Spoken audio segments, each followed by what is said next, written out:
Welcome to my channel. Assalamualaikum warahmatullahi wabarakatuh. Oke, sebelum dimulai ceritanya seperti biasa, bantu dulu tekan tombol like dan berkomentar. Terima kasih Tuhan dan Nona.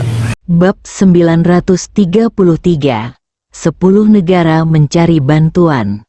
Chu Chen juga merasakan beban berat yang terkandung dalam medali pertahanan nasional. Medali pertahanan bangsa melambangkan kehormatan tertinggi, tetapi juga sebuah tanggung jawab. Mulai saat ini, medali pertahanan nasional akan menjadi tujuan seumur hidup anggota pasukan khusus yang tersisa. Kehormatan tertinggi.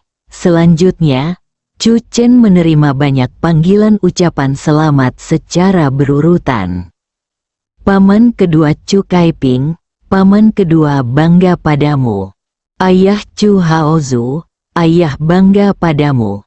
Kakek Tianbei, kakek bangga padamu. Ketika Chu Chen menerima telepon dari ibunya, dia tidak dapat menahan diri untuk berkata, "Bu, apakah ibu juga bangga padaku?"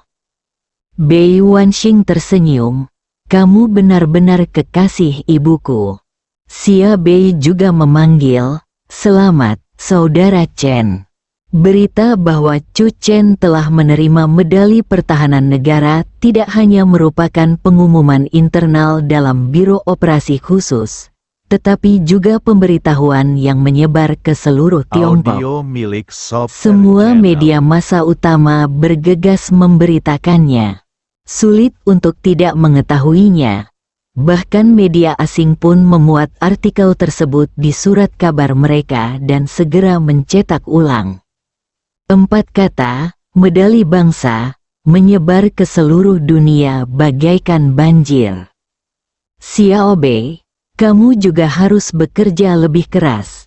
Chu Chen tersenyum, jangan lupa keinginanmu untuk menjadi putra nomor 1 di Tianan. Xia Bei tersenyum dan berkata, sangat mudah untuk menjadi tuan muda nomor 1 di Tianan. Tapi menurutku, pasti sangat jarang mendapatkan medali pertahanan nasional saat masih hidup. Masih bisakah kita ngobrol santai? Tak lama kemudian, ucapan selamat pun datang dari 9 master dari seluruh negeri. Teman dan keluarga semuanya datang untuk memberi selamat. Sore harinya, Song Yan pulang kerja dengan senyum di wajahnya. Villa Sarang. Sambil memijat Chu Chen, Song Yan berkata dengan gembira, para agen dari ketiga negara itu masih berusaha menegosiasikan persyaratan dengan kami. Tetapi tiba-tiba muncul berita bahwa Anda dianugerahi medali nasional. Mereka mengetahui hubungan Anda dengan Bei Chen, dan langsung menyetujui banyak persyaratan tanpa ragu-ragu. Munculnya medali pertahanan negara langsung mengangkat status Chu Chen yang sudah tinggi ke langit. Chu Chen tersenyum, aku tidak menyangka nama yang kosong seperti itu akan menarik begitu banyak perhatian. Chu Chen menghela napas. Aku benar-benar tidak bisa bersikap rendah hati meskipun aku ingin.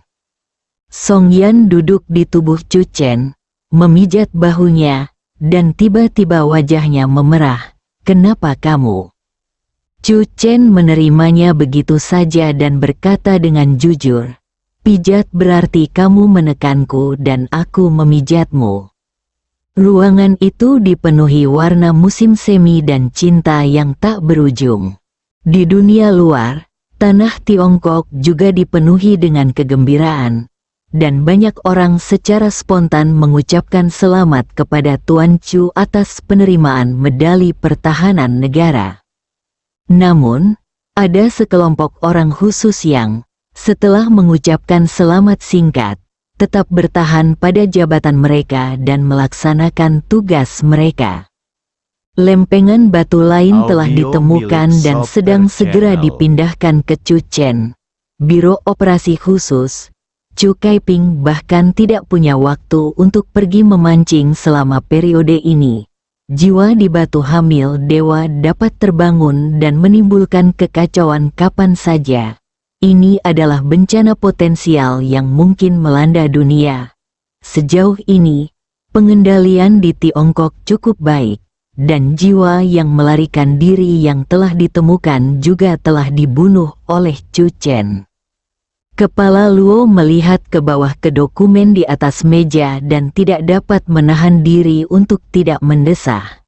Sungguh, untung saja Tiongkok memiliki Chu Chen. Dokumen yang saat ini diletakkan di meja kepala Luo adalah sinyal bahaya dari berbagai negara. 7 negara telah mengirimkan sinyal bahaya, kata Chu Kaiping. Mereka tidak menemukan batu hamil dewa tepat waktu, dan meskipun mereka menemukannya, pada awalnya mereka tidak tahu bahwa ada jiwa mengerikan yang tersembunyi di dalam batu hamil dewa. Jadi serangkaian kejadian yang tidak terkendali terjadi. Bagaimana menurutmu? Tanya Kepala Luo. Medali Pertahanan Nasional Chu Chen melindungi negara kita, Tiongkok. Chu Kaiping membolak-balik informasi itu dan mencibir.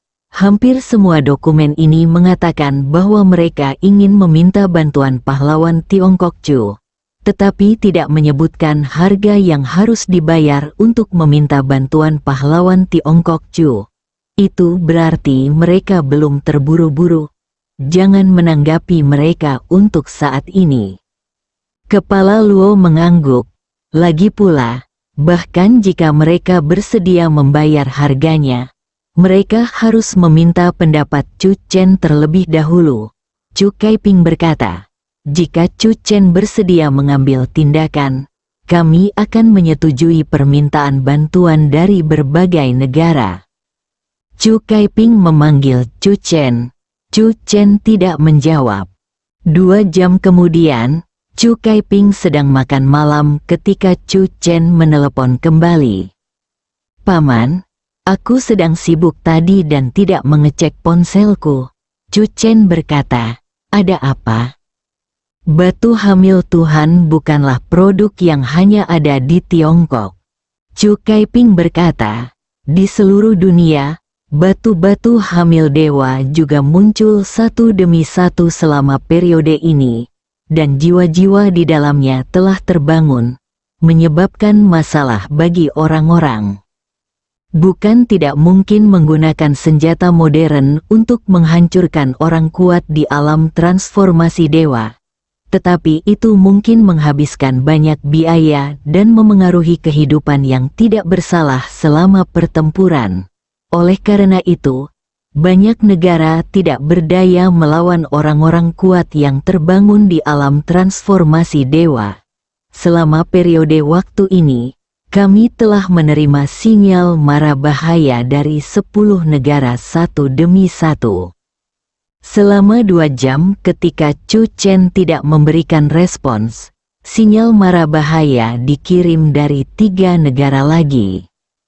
Chu Chen menyipitkan matanya. Bukankah itu memberi paman kedua kesempatan lain untuk memanfaatkanku? Chu Kaiping mengoreksi Chu Chen. Bagaimana pertukaran antar negara dapat dianggap sebagai tindakan mengambil keuntungan dari negara lain? Ini tentang saling membantu. Chu Chen setuju. Dia juga menebak apa yang dimaksud paman keduanya. Chu Chen merenung sejenak dan berkata langsung, saya tidak punya masalah di sini. Selama kalian punya kesepakatan, saya bisa berangkat. Chu Chen gembira bisa bertarung dengan lebih banyak orang di alam transformasi ilahi. Teknik pedang Yuanwu dan telapak tangan abadi naga pengembara hanyalah piala-pialanya.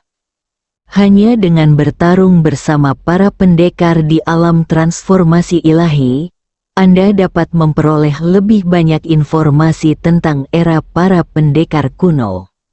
Selain itu, Chu Chen juga berharap untuk menjadi lebih kuat untuk menghadapi risiko di masa depan. Mungkin, saat aku bangun suatu hari, jalur antara Qingji dan bumi akan terbuka. Chu Chen harus mempersiapkan masa depan dan meningkatkan kekuatannya. Di Biro Operasi Khusus, setelah menerima jawaban positif dari Chu Chen, Chu Kaiping menjadi lebih energi. Awal, dapatkan penawaran terbaik, tidak. Ini bantuan timbal balik dan pertukaran antar negara. Waktunya makan malam. Su Yuexian merebus sepanci sup tradisional Tiongkok hari ini untuk merayakan kemenangan Chu Chen atas medali pertahanan negara. Bu, setelah beberapa hari ini, Chu Chen dan aku akan pergi ke ibu kota. Song Yan berkata, masih banyak hal yang harus ditangani di sana. Dan Chu Chen juga akan pergi ke ibu kota untuk berpartisipasi dalam upacara pemberian medali pertahanan negara. Baiklah, itu semua adalah hal yang baik.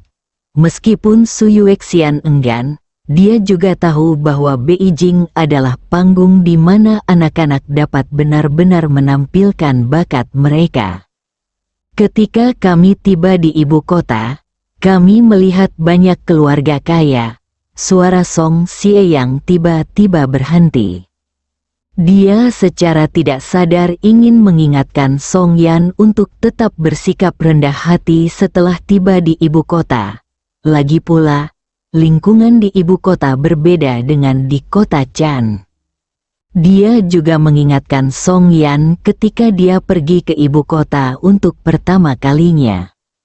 Tetapi Song Xie yang baru ingat di tengah-tengah perkataannya bahwa bicara tentang keluarga kaya di Beijing, tidak ada keluarga kaya lain di Beijing, atau bahkan di seluruh Tiongkok, yang bisa lebih kaya daripada keluarga Chu.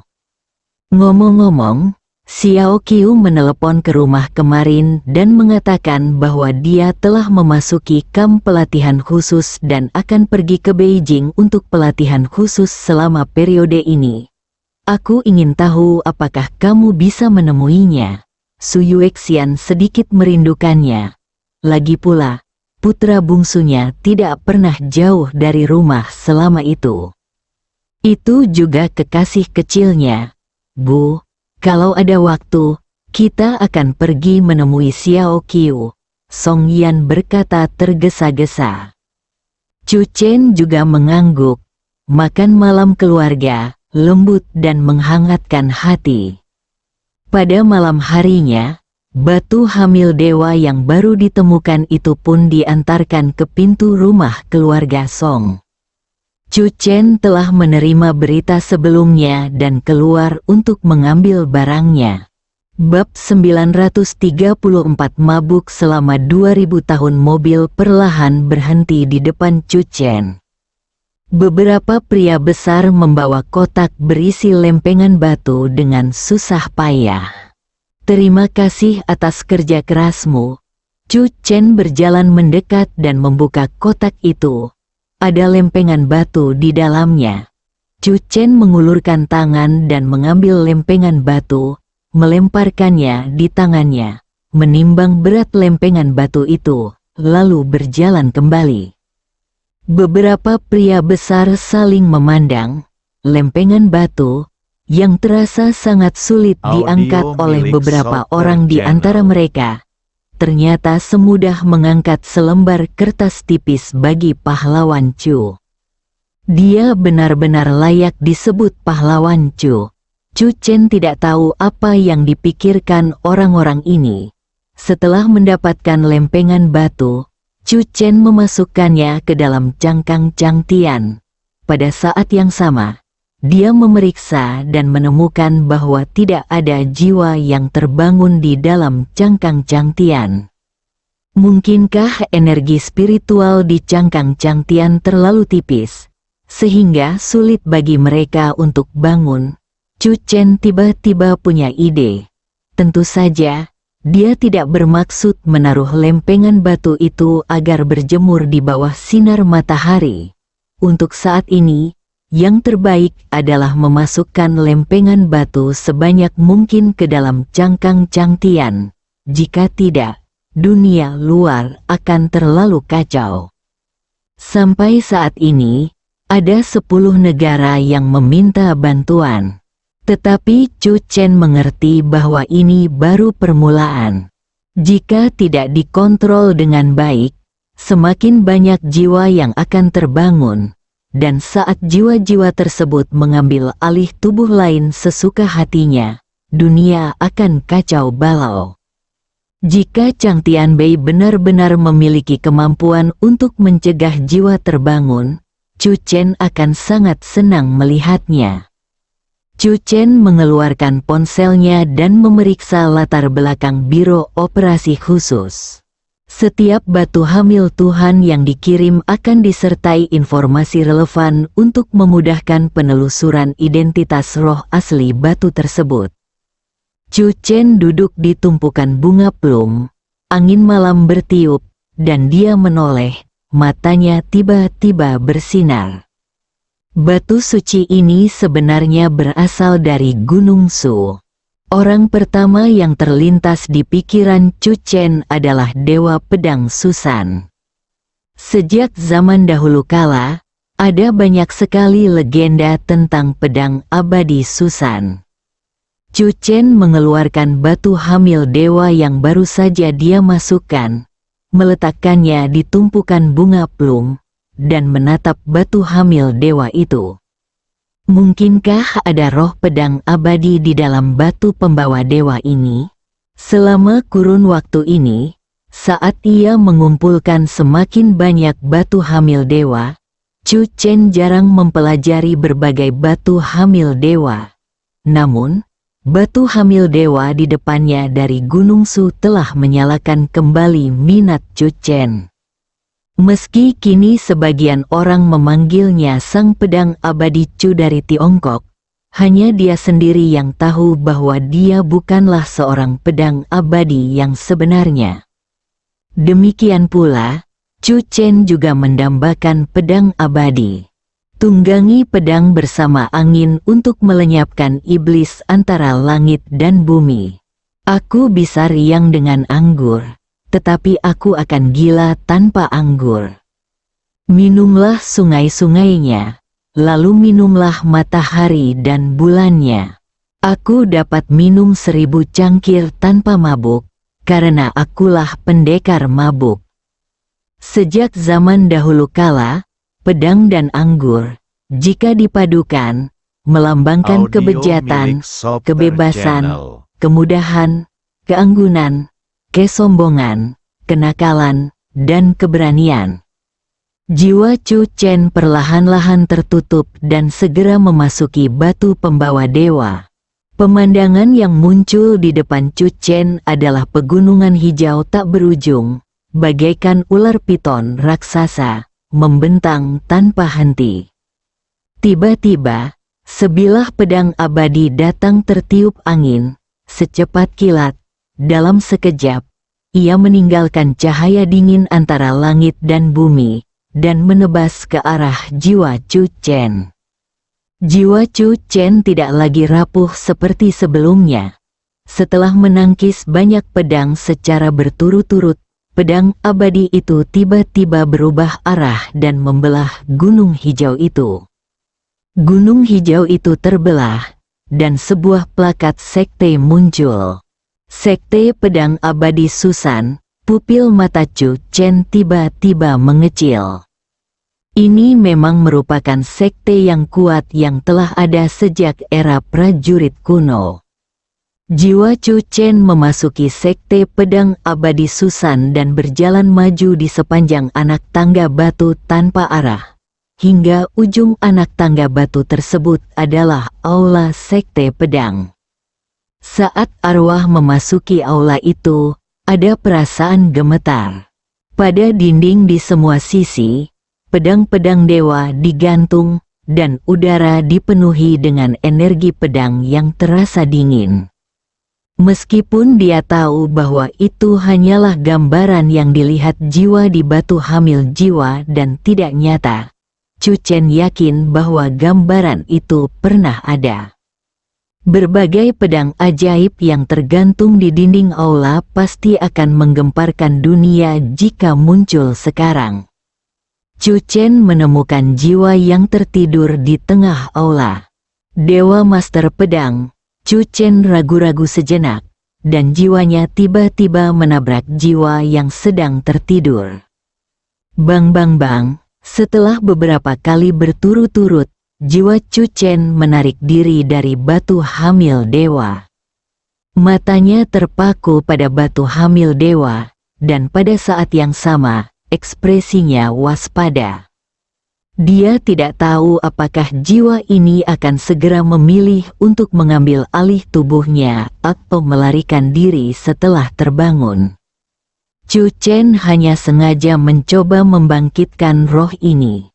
Itulah kali pertama dia membangkitkan jiwanya, dan dia sedikit banyak dipenuhi rasa ingin tahu dan kerinduan terhadap sang pedang abadi. Waktu berlalu, pupil mata Chu Chen tiba-tiba mengecil. Retakan perlahan mulai muncul di batu hamil dewa dengan kecepatan yang terlihat oleh mata telanjang. Chu Chen menahan napas, yang berarti jiwanya telah terbangun. Retakan pada lempeng itu makin membesar. Tiba-tiba cahaya biru melintas di lempengan batu. Dewa Master Pedang, Chu Chen segera mengunci pandangannya pada roh yang bagaikan pedang, siap beraksi kapan saja. Setelah roh yang menyerupai pedang itu muncul, ia terbang berputar-putar. Ia tidak berniat melarikan diri, juga tidak mencoba mengambil alih tubuh Chu Chen. Setelah beberapa saat, ia mendarat diam di tumpukan bunga plum, tak bergerak, seolah tengah asyik berpikir. Chu Chen, dia sudah memikirkan beberapa kalimat pembuka di benaknya sebelumnya, seperti dewa juara pedang yang bertanya kepadanya siapa dia.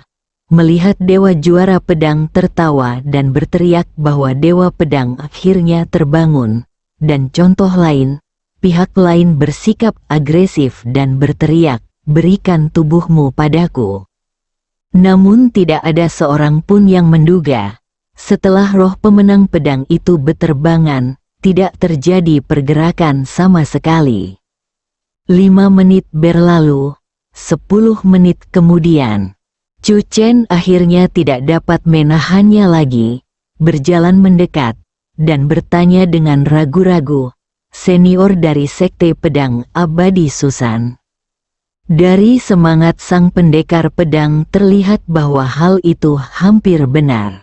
Setelah beberapa saat, jiwa berbentuk pedang itu melayang dan muncul di depan Chu Chen, seolah-olah sedang menatap Chu Chen. "Tempat apa ini? Kenapa aku tidak bisa merasakan keberadaan Susan sama sekali? Energi spiritual di sini terlalu tipis, bukan?"